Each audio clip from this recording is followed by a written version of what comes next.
Hey there, folks. I'm your instructor, Nick Haynes. This is for English 102, and I just wanted to make a quick video for the literary terms lecture, since it is kind of lengthy. I found myself adding several examples for each one, so I figured I would boil it down into a quick video lecture so no one missed out. So, just going to go through some of these terms.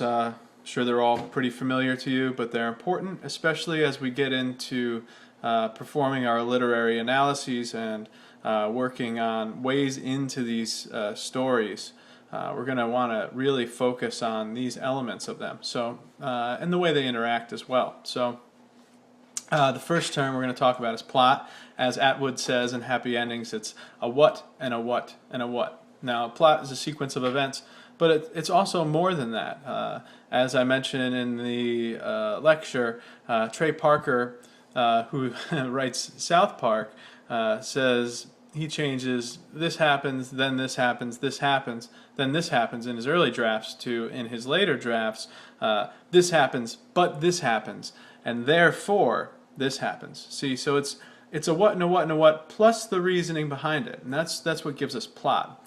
Now, right along with plot, and fairly simple, is where and when a story occurs or a series of events occurs, and that is the setting. It's pretty simple and straightforward, but it can be significant.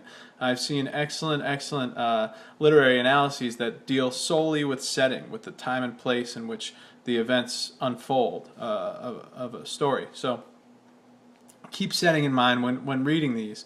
It's quite important. I mean, the fact that in A Rose for Emily, the story happens in the South is crucial to that story. So, setting you're definitely going to want to think about, along with character. And you can think of characters along those general terms. You know, we learn in high school, which are flat and round, or static and dynamic.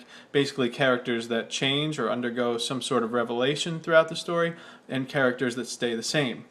So you want to keep those terms in mind. Also, you want to keep protagonist and antagonist in mind. So the good guy and the bad guy. So these are terms we can use to enhance our analysis, and we'd like to keep those in mind as well. Also, we want to think about, and this is really important, and we may have discussed this a little bit in our discussion of Cat in the Rain, because point of view really plays a huge role in that story. And the point of view it's written in is third person limited.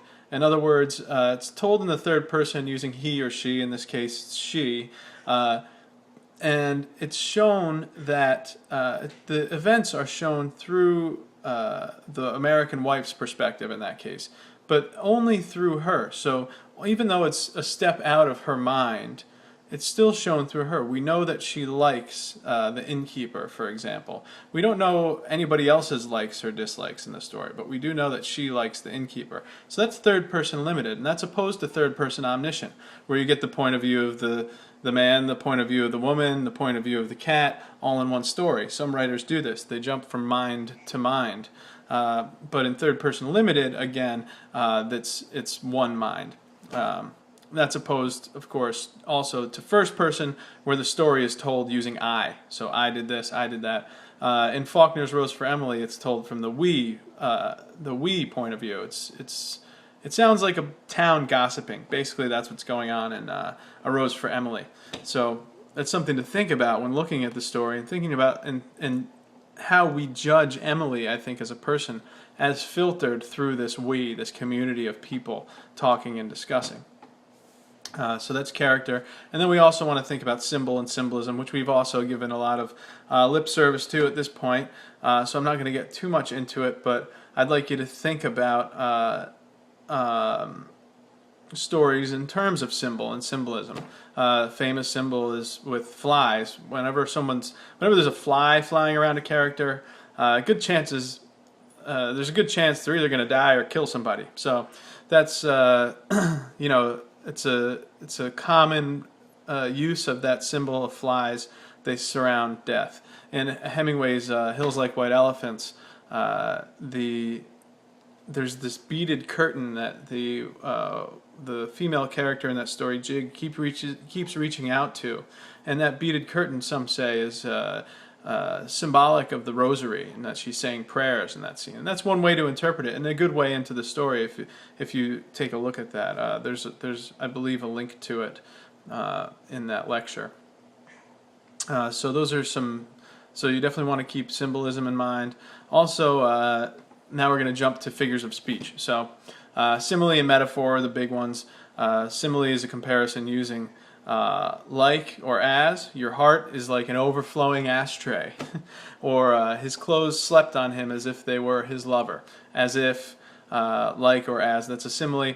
Metaphor is similar but doesn't use like or as. I give the example in the lecture of and the sun was a yo-yo, rising and falling, falling and rising, day after day, connected by a string to some